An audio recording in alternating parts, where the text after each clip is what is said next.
नमस्कार, हरिभूमि टीवी पर आपका स्वागत है। आज 5 जून 2025 को ज्येष्ठ माह के शुक्ल पक्ष की नवमी तिथि है। हरियाणा में आज मौसम में कुछ इलाकों में बादलवाही और बूंदाबांदी की संभावना है। हालांकि मौसम खुश्क रहेगा। अब नजर डालते हैं आज की प्रमुख हेडलाइंस पर। बेंगलुरु में आरसीबी की विक्ट्री परेड में भगदड़, 11 की मौत, 33 घायल। देश में 1 अक्टूबर 2026 से शुरू होगी जातीय जनगणना, 2 फेज में करवाई जाएगी। संसद का मॉनसून सत्र 21 जुलाई से। पहलगांव और ऑपरेशन सिंदूर पर चर्चा को तैयार है सरकार।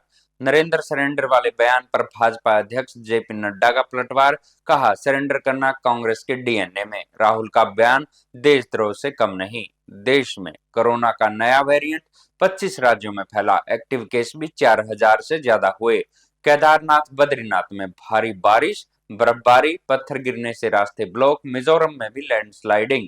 गुजरात के कच्छ में ऑपरेशन सिंदूर के सम्मान में बनाया जाएगा सिंदूर वन, देख सकेंगे राफेल व ब्रह्मोस। संयुक्त राष्ट्र सुरक्षा परिषद ने पाकिस्तान को तालिबान प्रतिबंध समिति का अध्यक्ष व आतंकवाद रोधी समिति का उपाध्यक्ष बनाया। अब खबरें विस्तार से। सबसे पहले बात करते हैं एक बड़े दुखद हादसे की। आईपीएल 2025 में आरसीबी के चैंपियन बनने के बाद बेंगलुरु में बुधवार को निकाली जा रही विक्ट्री परेड में भगदड़ मच गई। भगदड़ के दौरान 11 लोग मारे गए और 33 लोग घायल हुए हैं। कर्नाटक के मुख्यमंत्री सिद्धारमैया ने कहा कि विधानसभा में आयोजित सम्मान समारोह में जब आरसीबी टीम पहुंची तो विधानसभा के बाहर 1 लाख लोग जमा थे। जश्न विधानसभा में ही हो रहा था, लेकिन भगदड़ चिन्मयानंद स्वामी स्टेडियम के बाहर हुई। स्टेडियम के बाहर तब तक 3 लाख लोग जमा हो गए थे। स्टेडियम में भी एक सम्मान समारोह होना था। सीएम ने कहा कि हमें इतनी भीड़ की उम्मीद नहीं थी और न ही इसके लिए तैयार थे। हादसे ने जीत की खुशी को मिटा दिया। सिद्धारमैया ने कहा कि सरकार की जिम्मेदारी सुरक्षा मुहैया कराना थी। इसके बाद क्रिकेट एसोसिएशन को संभालना चाहिए था। स्टेडियम में एक छोटा गेट था, वहां पर बहुत सारे लोग जमा थे। उन्होंने दरवाजा तोड़ दिया, जिसकी वजह से भगदड़ मची। सीएम ने मृतकों के परिजनों को 10 लाख रुपए की मदद देने का ऐलान किया। वहीं प्रधानमंत्री मोदी ने बेंगलुरु भगदड़ पर दुख जाहिर किया है। उन्होंने कहा कि हादसे में मारे गए लोगों के परिजनों के साथ मेरी संवेदनाएं हैं। घायलों की बेहतरी के लिए प्रार्थना करता हूं। आरसीबी ने एक दिन पहले मंगलवार को आईपीएल में अपना पहला टाइटल जीता था। टीम ने पंजाब किंग को 6 रन से हराया था, लेकिन अब ये सारी खुशियां मातम में बदल चुकी हैं। अब बड़ी खबर जातीय जनगणना के बारे में। केंद्र सरकार 2 फेज में जातीय जनगणना कराएगी। गृह मंत्रालय ने बुधवार को बताया कि पहले फेज की शुरुआत 1 अक्टूबर 2026 से होगी। इसमें 4 पहाड़ी राज्य हिमाचल प्रदेश, उत्तराखंड, जम्मू कश्मीर और लद्दाख शामिल है। 1 मार्च 2027 से दूसरा फेज शुरू होगा। इसमें देश के बाकी राज्यों में जनगणना शुरू होगी। जातियों की गणना के साथ साथ जनसंख्या की जनगणना भी करवाने का फैसला लिया गया है। इससे जुड़ा नोटिफिकेशन 16 जून 2025 को आधिकारिक राजपत्र में पब्लिश कर दिया जाएगा।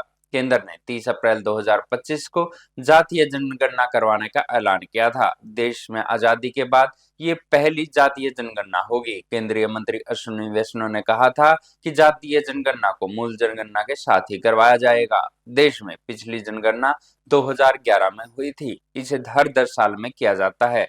इस हिसाब से 2021 में अगली जनगणना होनी थी, लेकिन कोविड-19 महामारी के कारण इसे टाल दिया गया था। खबर संसद के मॉनसून सत्र की। संसद का मॉनसून सत्र 21 जुलाई से शुरू होगा। संसदीय कार्य मंत्री किरण रिजिजू ने बुधवार को नई दिल्ली में इसकी जानकारी दी। रिजिजू ने बताया कि ये सत्र 21 जुलाई से 12 अगस्त तक चलेगा। किरण रिजिजू ने कहा कि सरकार नियमों के तहत सत्र में किसी भी विषय पर चर्चा को तैयार है।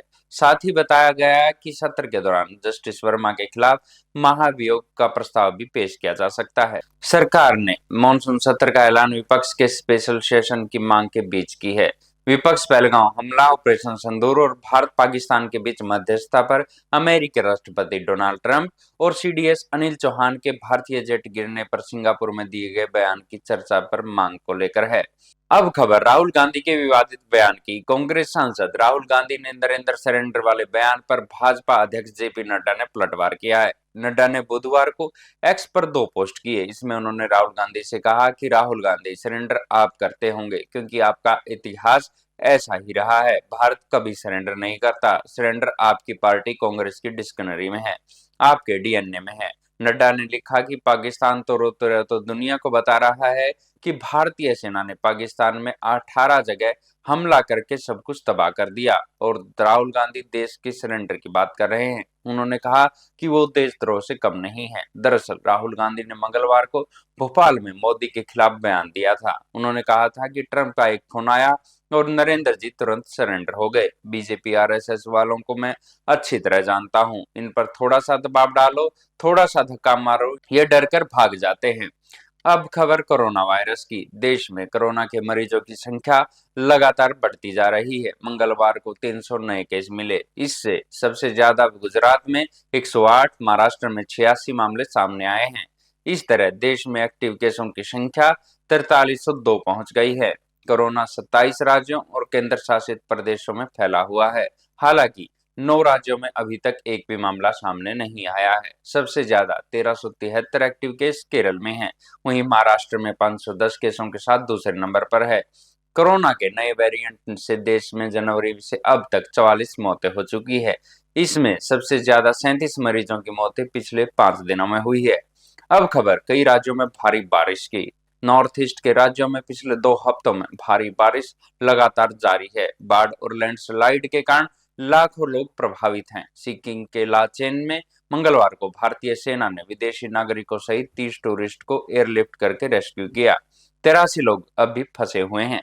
6 लोग लापता हैं, जिनकी तलाश की जा रही है। मिजोरम सरकार ने 13 जून तक राज्य में आने से बचने की अपील की है। 11 दिनों में ही मिजोरम में 626 लैंडस्लाइड की घटनाएं हुई है। इनमें 5 लोगों की मौत हो चुकी है। उत्तराखंड और हिमाचल में भी पिछले 2 दिनों से भारी बारिश और बर्फबारी के चलते पहाड़ों में लैंडस्लाइड का खतरा बढ़ गया है। केदारनाथ, बद्रीनाथ धाम के रास्तों में भारी पत्थर गिरने से रास्ते ब्लॉक हो गए हैं। मध्य प्रदेश और बिहार में भी आंधी बारिश का दौर जारी है। एमपी के 17 और बिहार के 29 जिलों में बारिश होने की संभावना है। मौसम विभाग ने राजस्थान के 29 जिलों में बारिश का येलो अलर्ट जारी किया है। अब खबर गुजरात से। कच्छ जिले में गुजरात सरकार ने ऑपरेशन सिंदूर को सम्मान देने के लिए अहम घोषणा की है। भुज शहर के पास 20 एकड़ में सिंदूर वन बनाया जाएगा। ये वन पीएम मोदी की हाल ही में हुई सभा वाली जगह बनाया जाएगा। इस वन में पर्यटक S-400, INS विक्रांत, राफेल की प्रतिकृतियां देख सकेंगे। ये सिंदूर वन वर्ष 2027 तक बनकर तैयार हो जाएगा। इसमें हजारों प्रजाति के पौधे भी होंगे। अब खबर पाकिस्तान के बारे में। पाकिस्तान को मंगलवार को संयुक्त राष्ट्र सुरक्षा परिषद UNSC की तालिबान प्रतिबंधित समिति का अध्यक्ष नियुक्त किया गया। तालिबान प्रतिबंध समिति को 1988 में समिति के तौर पर जाना जाता है। गुयाना और रूस इस समिति के उपाध्यक्ष के तौर पर काम करेंगे। ये समिति उन व्यक्तियों, समूहों और संस्थाओं की आर्थिक संपत्तियां फ्रीज करने, यात्रा और हथियारों पर प्रतिबंध लगाने जैसे फैसले लेती है, जो अफगानिस्तान की शांति, स्थिरता और सुरक्षा के लिए खतरा माने जाते हैं। पाकिस्तान अब तालिबान प्रतिबंध समिति से जुड़ी बैठकों की अध्यक्षता करेगा, सिफारिशें तैयार करेगा और सदस्यों के बीच सहमति बनाने में मदद करेगा। इसके अलावा पाकिस्तान को आतंकवाद रोधी समिति का उपाध्यक्ष भी बनाया गया है। अल्जीरिया को आतंकवाद रोधी समिति का अध्यक्ष बनाया गया है। फ्रांस और रूस को पाकिस्तान के साथ कमेटी का उपाध्यक्ष बनाया गया है।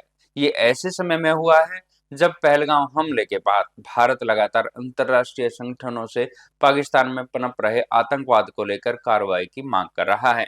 ऐसी ही खबरों से जुड़े रहने के लिए देखते रहिए हरिभूमि टीवी। और अगर खबरों को विस्तार से जानना है तो हरिभूमि अखबार पढ़ें या हरिभूमि की वेबसाइट पर जाएं।